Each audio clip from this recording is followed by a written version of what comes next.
There's a bunch of white people up here. You and one Uncle Tom on the left here, and to ask her to say the N-word while I'm here is ridiculous. You would not sit here with a Jewish person and say, please use a Jewish slur in front of this Jewish. It's ridiculous. They could do whatever they want by themselves. It's different with Marc, while Marc is present.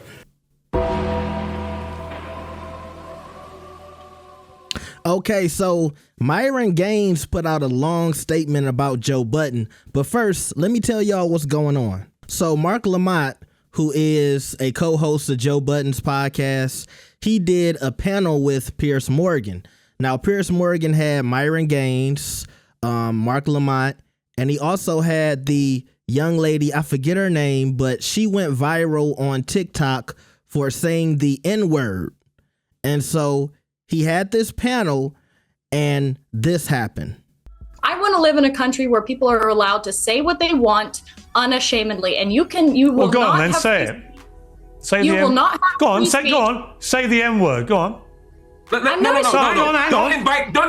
No. I don't want you to invite this woman to say a racially harmful term in front of me, because I'm the only on here. So if she says it, I'm the victim of it. So please don't invite her for ratings to call me the N-word, because that's basically what it's going to be. There's a bunch of white people up here. You and one Uncle Tom on the left here, and to ask her to say the N-word while I'm here is ridiculous. You would not sit here with a Jewish person and say, please use a Jewish slur in front of this Jewish. It's ridiculous. I understand you don't have any bad intent, Piers. I understand what you're trying to do, but we already know she's racist, and I don't want to invite a racial harm to me. I hear you, and I accept that, and we'll leave it there.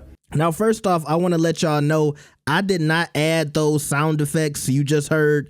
That's Myron Gaines fans adding some animal sounds to the clip to try to be funny. But during this panel, Myron actually took out a sign that said the N-word, the hard R, while Marc Lamont was going off on that rant. And before I continue, I want to say this. Marc Lamont is very intelligent. I would say he's a brilliant brother. But my only issue with his outbursts in that situation is I hate for a black man to let the opposition see him sweat. And it's a lot of people that don't care about how intelligent Marc Lamont is. They'll clip up that segment and say, oh, here's another black guy who can't communicate without yelling and screaming. So I understand where his passion is coming from. And a lot of us who listen to the podcast or are familiar with Marc's content, he's very intelligent, very outspoken and well-spoken. But I think this kind of goes into why Joe didn't like Marc being on this panel. And so that brings us to the real reason that Myron Gaines has an issue with Joe Budden, and this is Joe reacting to the panel with Marc Lamont. There is not, for me, I'm not telling nobody else how to move. Can I respond to you after you finish? For me, there isn't a scenario you could create where that person has the opportunity. I think we got soft, man. I watch Phil Donahue. I watch a lot of people from back in the days put different people to debate. You're naming a white man. Huh? Excuse me? You're naming a white man. All right. But you do that a lot where you compare us to what white people do, and I'm not going to do that with you. I don't give a it's not about that. What I'm saying is that we got soft when it comes to content. You're always just trying to, don't put yourself in that position, when back in the day, society started like that. Niggas, people will put two people on the opposite side to have conversations. Malcolm X, you can talk about Malcolm X, you can talk about whomever. That happens. He didn't do nothing wrong. And it happens, and now it's like, you can't be frowned upon. You did what you're supposed to do. You handled it how you're supposed to handle it. You're going to be in the room with some of these people. Some of these people gain so much popularity, they're going to be in the same room as you. See, I think we got soft by... It's either you get up and you walk away. I think we got soft by letting Nazis and racists have a platform. Let's hear their side. Yeah. No. But that's soft. No. That's soft. All right, but the powers that may be are the one in power and the ones with the attention that can get you to spread your rhetoric around or defend the culture. Marc, so sometimes you have to take that stance and say, I'm going in here to defend our culture. And it shouldn't be frowned upon on a man that goes in there and defend the culture. Marc, and you can't have a conversation by yourself, though. That's the thing. Some of these folks is not trying to have a conversation. But flip. Oh, come on. I'm going to save my space. Not you. I'm not making fun of y'all. But I don't think you're wrong. I'm just trying to tell you that the other side of that, somebody like that dude, he ain't trying to have a conversation. I don't know anything about him. But the first time I heard about him is when Joe did that for the shit. But everything you see from him does not show he's trying to have a conversation. If two people want to have a conversation and try to, I want to hear your side, I want to hear your side, that's one thing. Got it. If I'm in here, because now in this level of content world is something different. It's, I got to do the extras to go, I got to, it might not even be shit I believe. I just got to do the extras so I can be seen. I'm not trying to have a conversation. I'm not trying to hear you out. Why? Mark, let me ask you a Because y'all question. come in here and stand on content over everything. So a lot of times, I'm the only one that do that, and that's not true. This is a foolish angle. That's not true. He adopts some of these niggas believe in content over anything. Yes. So as loud and dumb as I could be, it's gonna get picked up by the network. So they running with it. Absolutely. Yeah. I don't believe in that. Mark, let me ask you a I question. don't believe in that. Let me ask you a question. When you saw the panel, and I know that a bunch of things, went through your head as to whether or not you should participate, did it cross your mind that if I leave, then this panel, like there will be no proper representative of somebody who's intellectual, scholarly, and can articulate the points, the being on the right side of history? Yeah. Did you think that if you weren't part of this conversation, that it would just be, it would just be them. Yeah, exactly, and it would be derailed by the racist bitch. Now you can't argue with fools. I have thought that before, and that's been the argument that a lot of us use to go to these places that we want to be. Mm-hmm. And I think sometimes we use it to let ourselves off the hook. Mm-hmm. Like, I can always convince myself that there's value in me being there, and for any of us, our presence is added value. But sometimes we don't want to legitimize those spaces with our presence. Yeah. There's a lot of factors, and everything y'all said is connected. There is the content thing. When I go on Piers, 3 or 4 million people see it. Those 3 or 4 million people then often come to my YouTube channel. They then watch the stuff that I have to say. And that is how the game is typically played. Yes. Mm-hmm. He also lets me cut down the clips and put it in reposition so I get paid from doing it. I mean, there is an angle to it both politically and financially that I don't want to be dishonest about. But then the other part of it for me is I do see myself as an educator. And I do think that intervening in those spaces and having a conversation that people otherwise won't hear does matter. But there has to be a line. For me, Candace is like that line. Right? Candace is as extreme as I want to have a debate with. Same. Yeah. By the way. And Myron Gaines, I didn't quite, I know he's a provocateur, but I didn't quite understand just how off ridiculous he was until I watched it. The white woman, I didn't know who she was. And Piers, from what he told me afterward, didn't know that she was a white supremacist. Now, I'm curious as to how she even got on the show. Like, because all you got to do in this content world, to Ish's point, is just say, that kid deserved it. But who do they? And if you say that loud enough on TikTok, somebody will book you and give you a bigger platform because some people believe in content or everything. I think she believes it, but I think she's just loud. She's not anybody of substance, right? So she jumps up and does that.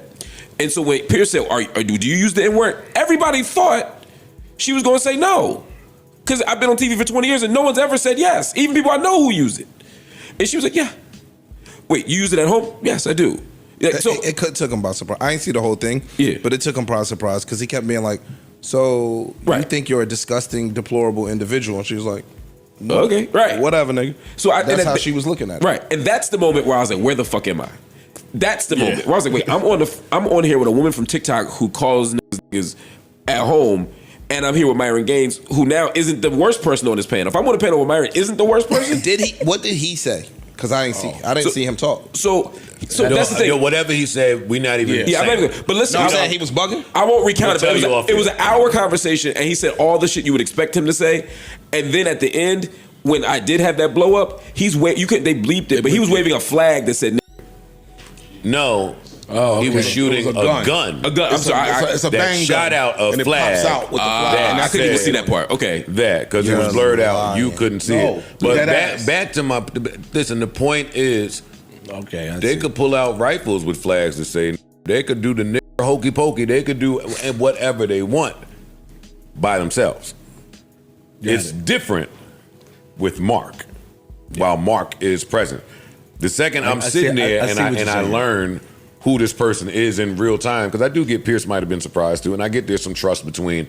And Piers, you and Piers have a rapport. Yeah, but we've been working together for 15 years. We weren't CNN together. Yeah, but for me that contradicts the thinking of some of my Muslim brothers. There's a common belief that I won't say, and if that a little bit of that is there. Then I don't trust you enough with this, Piers.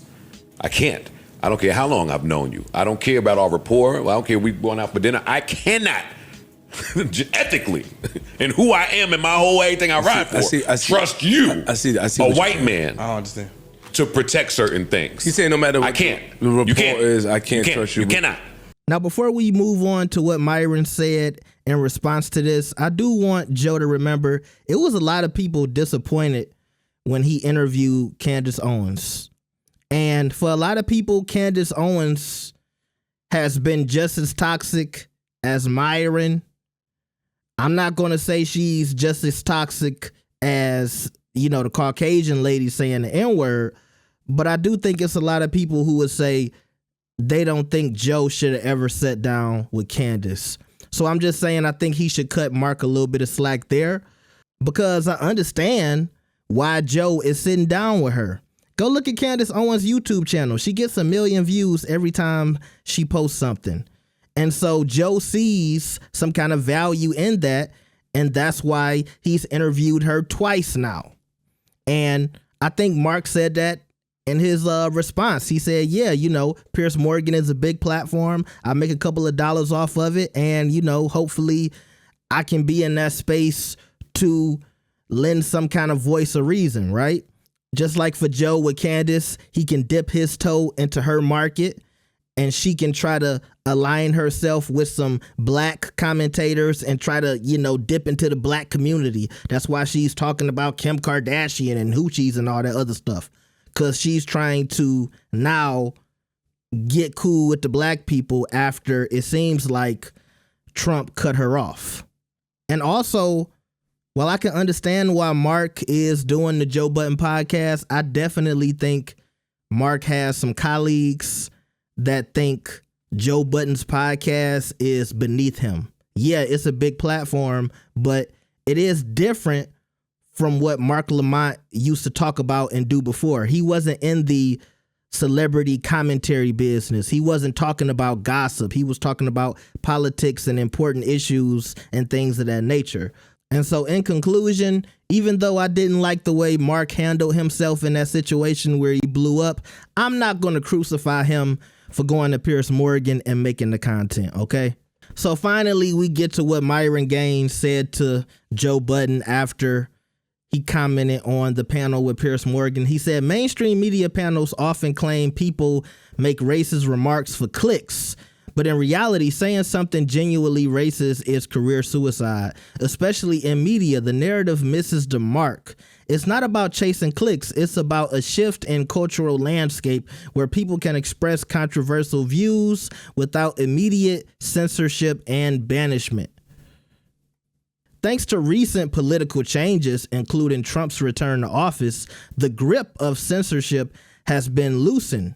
The once dominant media monopoly steeped in political correctness and liberal echo chambers is now being challenged. Some panelists, unaccustomed to defending their positions against sharp, uncensored opponents, resort to labeling dissent as racism to shut down debate. Here's the truth. These discussions often sidestep. One, mainly are frustrated by the expectation to avoid criticizing certain groups for fear of being branded racist and facing severe consequences. Two, people are tired of ignoring uncomfortable statistics like the overrepresentation of black individuals in violent crime data due to social pressures. And that doesn't surprise me coming from him because if y'all don't know, he used to be some kind of cop or law enforcement. There's growing resentment over perceived double standards where some groups face less backlash for derogatory language or behavior than others. Number four, the selective use of certain racial slurs permissible for some but taboo for others feels inconsistent with the principle of equality championed since the civil rights era. Okay? The push for equality has, in some cases, been perceived as a demand for preferential treatment. And until recently, open discussion of this has been stifled. Now, with freer speech, these frustrations are surfacing, not for clicks, but because people finally feel they can speak without being silenced. Joe Budden is a re. Y'all know the word. Y'all can see it on the screen at the bottom. He's saying Joe is the R word. And I guess that's him expressing his freedom of speech. And so I guess you can see why Marc Lamont on the panel, he called Myron Uncle Tom. And, you know, that's the group that Myron is down with. He's a red pill guy. He's an Andrew Tate guy. He's obviously a Trump supporter. And, you know, the things he says doesn't surprise me. I'm not going to lose my cool over it because y'all know these people exist. But this is what's going on with the JBP, Joe Budden podcast. Y'all let me know what y'all think about this. Like the video and subscribe. I'll see y'all later. All the mothers out there, enjoy Mother's Day. I'll see y'all soon. We will be covering the Diddy case on Monday. Peace.